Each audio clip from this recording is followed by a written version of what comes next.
अजय देवगन की भूज मूवी की shooting cancel हो गई है। क्या? तुझे कैसे पता है? हेलो ऐप से देख, ये है हेलो ऐप। जैसे ही आप हेलो ऐप डाउनलोड करते हो, उस पर सर्च बार में हेलो ट्रेंड्स मिलेगा, जिसमें सभी ट्रेंडिंग न्यूज, वीडियोस, आर्टिकल्स मिलेंगे। उससे आप डे टू डे इन्फॉर्मेशन से अपडेट रह सकते हो। ये तो बहुत अच्छा ऐप है। मैं अभी डाउनलोड करके खुद को अपडेट करती हूँ।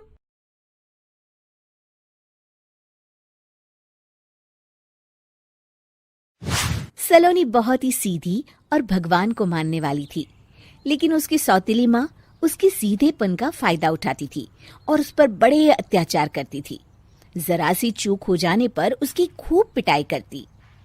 अरे सुनते हो, कोई लूला लंगड़ा देख इसकी शादी तय करो और इसे इस घर से बाहर का रास्ता दिखाओ।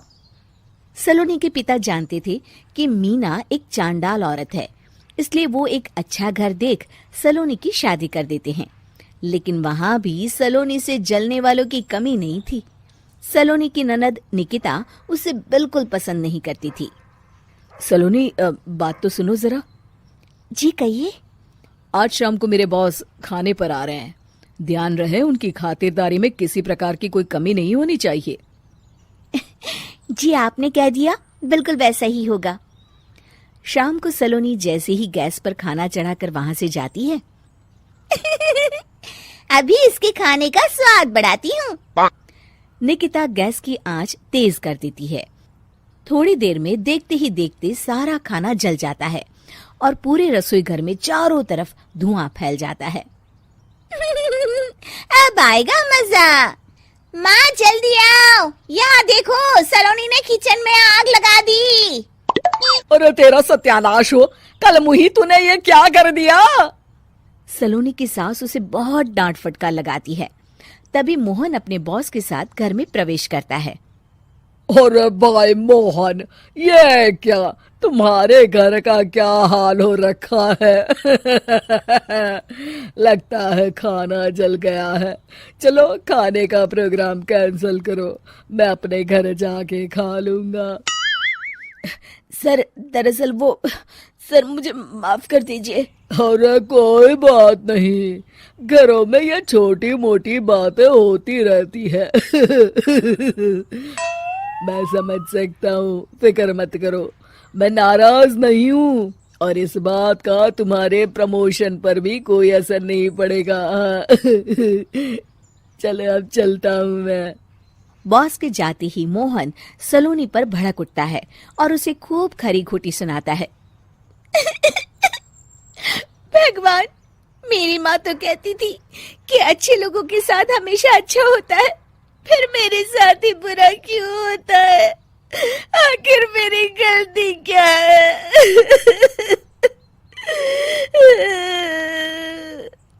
तभी आकाशवाणी होती है। बेटी, अब तुम्हें कोई दुख नहीं दे पाएगा। तुम्हारा बुरा सोचने वाले के मन की सारी बातें तुम पहले ही जान जाओगी। अगले दिन सलोनी निकिता को चाय देने उसके कमरे में जाती है। तब निकिता के मन में कुछ बातें चल रही थी। कल तो मैंने सिर्फ खाना जलाया था, अब तू देखती जा सलोनी, तेरा इस घर में जीना हराम कर दूंगी।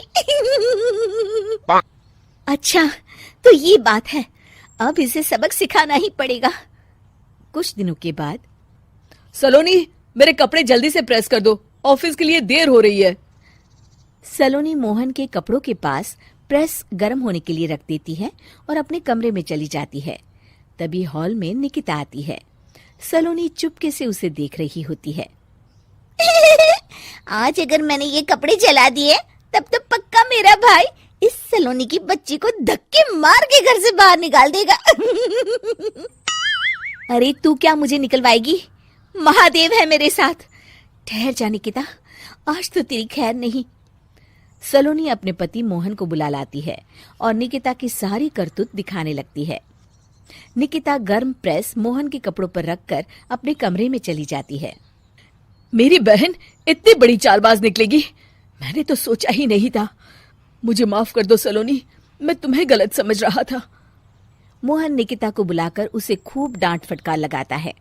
उस दिन के बाद से सलोनी की जिंदगी पूरी तरह बदल जाती है।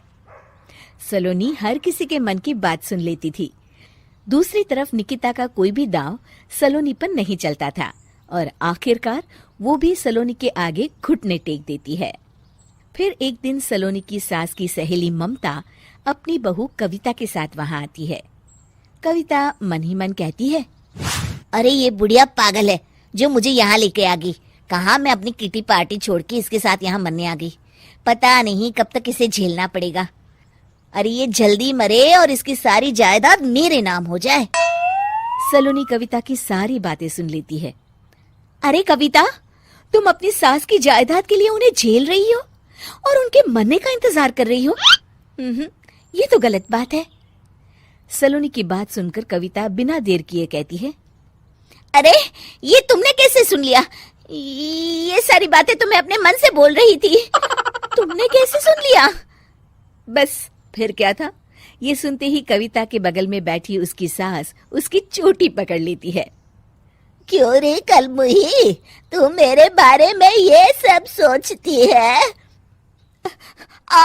मम्मी जी मुझे माफ कर दीजिए। बड़ी आई मेरी जायदाद लेने वाली। मैं आज ही अपने वकील को बुलाकर सब कुछ छोटी बहू के नाम कर देती हूँ। चल घर चल, आज तेरी अच्छी खबर लेते हूँ।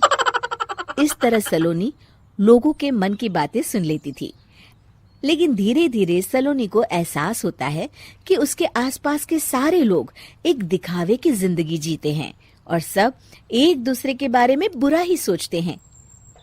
हे भगवान, दुनिया में कैसे लोग हैं? सबके मन छल कपट से भरे हैं। मैं तो लोगों के मन की बातें सुन सुनकर तंग आ चुकी हूँ। मैं अपनी जिंदगी में अब बहुत खुश हूँ। अब आप मुझसे ये शक्ति वापस ले लीजिए भगवान। इस तरह भगवान सलोनी को दी हुई शक्ति वापस ले लेते हैं और सलोनी एक आम जिंदगी जीने लगती है।